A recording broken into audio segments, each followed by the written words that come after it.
The phone rang 6 times before Steve hung up. He was standing in a gas station somewhere outside Bakersfield, payphone mounted on the outside wall. The receiver smelled like cigarettes and other people's breath. The metal cord was twisted and kinked from years of strangers making calls they didn't want to make. It was October 1972.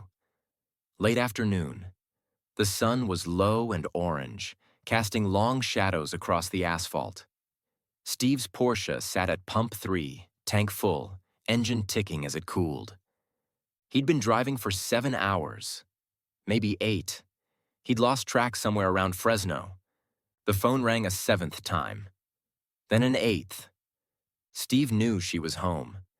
Terry always came home from school at 3:15. Did her homework at the kitchen table? Called her friends around 4:30? It was 4:47 now. His daughter was there, she just wasn't answering. Or maybe she was looking at the caller ID and choosing not to pick up. Steve hung up the phone, stood there with his hand still on the receiver, stared at the keypad with its worn numbers and crude graffiti scratched into the metal. Someone had carved "Call Your Mother" into the aluminum casing. Steve laughed. It came out hollow. He hadn't spoken to his kids in 3 weeks, not since the day he'd moved his things out of the house. Neela had been there, supervising, making sure he only took what was his. The kids stayed in their rooms the whole time.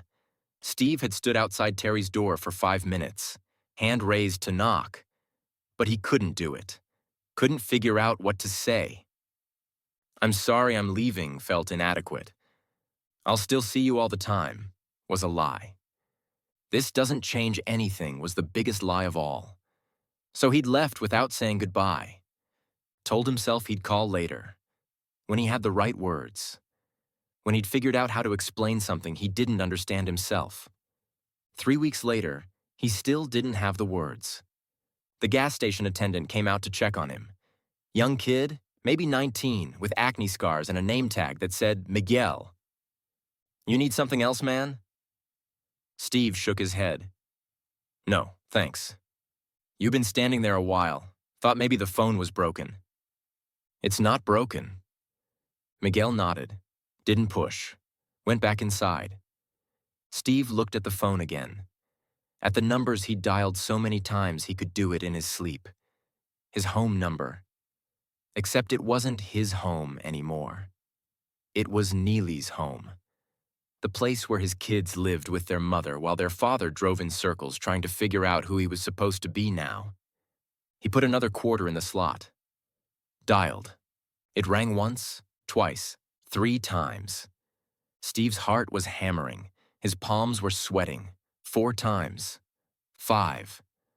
This time, someone picked up. "Hello?" It was Chad, his son, 13 years old. Voice starting to crack into something deeper. Steve opened his mouth. Nothing came out. "Hello," Chad said again, irritated now. "If this is a prank call?" "It's me," Steve managed. Silence on the other end. "Chad?" More silence, then, "What do you want?" The question hit Steve like a punch. What did he want? He didn't even know. "I just wanted to hear your voice."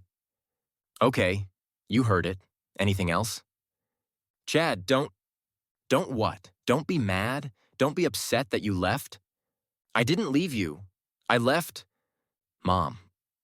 "Yeah, we know. But guess what? We came with the package. So when you left her, you left us too." Steve's throat tightened. "That's not fair." "You know what's not fair? Having to explain to my friends why my dad doesn't live here anymore? Having to lie and say you're on location when really you're just, what? Driving around? Hiding?" "I'm not hiding." "Then where are you?" "Bakersfield." "Why?" "I don't know." Chad laughed. It wasn't a happy sound. "Yeah, that sounds about right." Steve closed his eyes, leaned his forehead against the cool metal of the phone booth. "Can I talk to your sister?" "She doesn't want to talk to you." "How do you know?" Because she told me. She said if you called, to tell you she's not here. But she is there. Yeah, but she doesn't want to talk to you. Steve thought about the day Terry was born. November 5th, 1959. He'd been shooting never so few in Sri Lanka. Couldn't get away. Didn't even try. Neela had called him from the hospital, told him they had a daughter, that she was healthy, that she had his eyes. Steve said congratulations, said he'd see them both soon, hung up and went back to work. He didn't meet his daughter until she was 3 weeks old. At the time, he'd told himself it was necessary. That's what actors did. They worked. They couldn't drop everything for personal matters.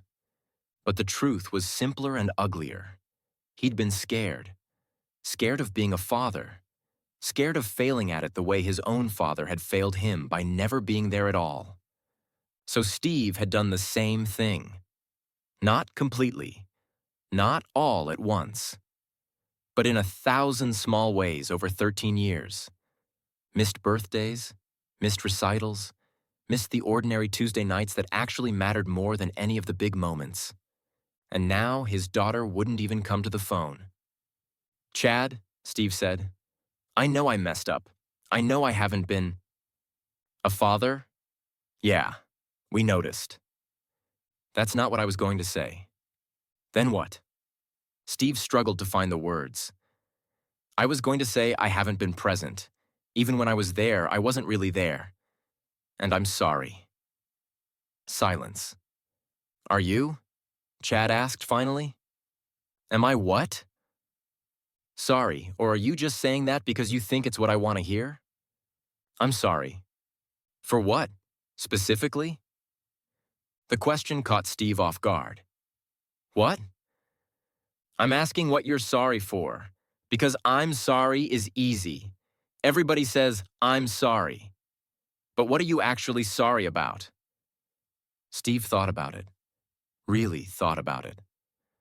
I'm sorry I wasn't there for your baseball games. I'm sorry I didn't teach you how to drive. I'm sorry I made your mother cry more times than I can count. I'm sorry I cared more about my career than my family. I'm sorry I... Stop. Steve stopped. You're just listing things, Chad said.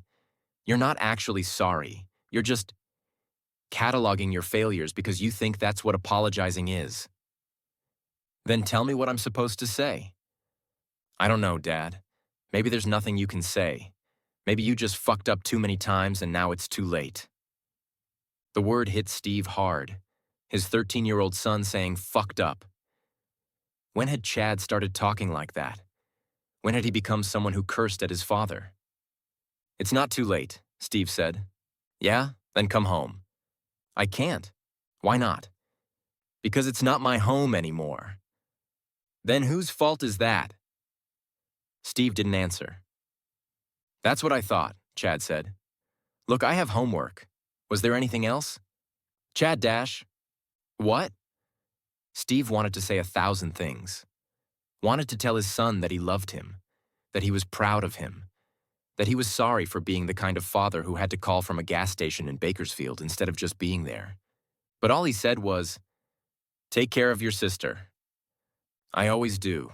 Somebody has to. The line went dead. Steve stood there holding the phone for a long time, listening to the dial tone, that flat, endless sound that meant the connection was over. Finally, he hung up.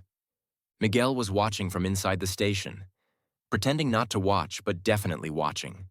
Steve could see him through the grimy window, standing behind the counter, occasionally glancing up. Steve walked to his car, got in, sat there with his hands on the steering wheel.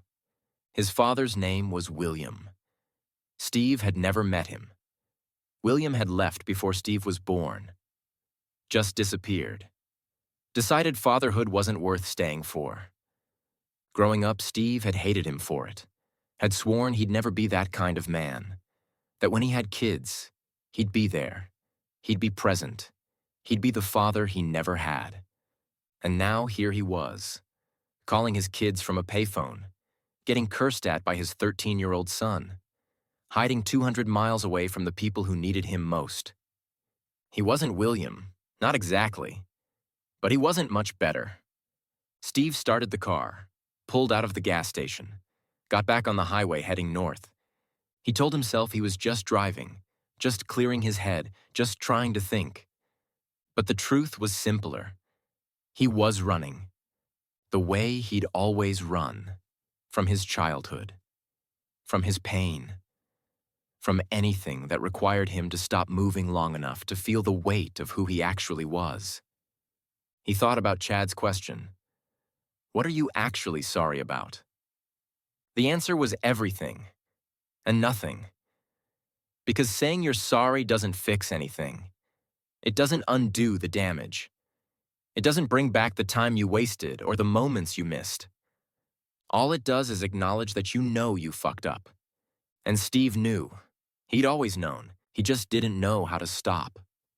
As the sun set behind him, painting the Central Valley in shades of purple and gold, Steve drove faster. The Porsche's engine screaming, the white lines on the highway blurring into a single continuous streak. He thought about calling again tomorrow. Maybe Terry would answer. Maybe she'd talk to him. Maybe he could find the right words to explain why he'd left, why he couldn't stay, why being there felt like drowning, but being gone felt like slowly dying instead. But he probably wouldn't call. Because calling meant facing what he'd done, what he'd become, what he'd lost. And Steve McQueen had spent his entire life running from exactly that. 3 weeks later, Steve sent birthday cards to both kids. Expensive cards with money inside. No message beyond "Love, Dad." Terry threw hers away without opening it. Chad kept the money and threw away the card. Neither of them called to say thank you. And Steve told himself it was fine, that they were just being teenagers, that they'd come around eventually. But late at night, alone in whatever motel or friend's couch he was crashing on, Steve would think about that phone call, about his son's voice saying, "Somebody has to," about how his 13-year-old was being more of a father to Terry than Steve had ever been to either of them. And for a moment, just a moment, Steve would feel the full weight of what he'd lost. But then morning would come, and he'd get in his car, and he'd drive. Because that's what Steve McQueen did. He drove, and drove, and drove. Always moving, always running, always somewhere between where he'd been and where he was going, never quite arriving at either. The phone at that gas station in Bakersfield stayed there for another 12 years, until 1984, when they tore down the station to build a mini-mart. The graffiti that said "Call your mother" was still there when they removed it. No one knows if anyone ever did.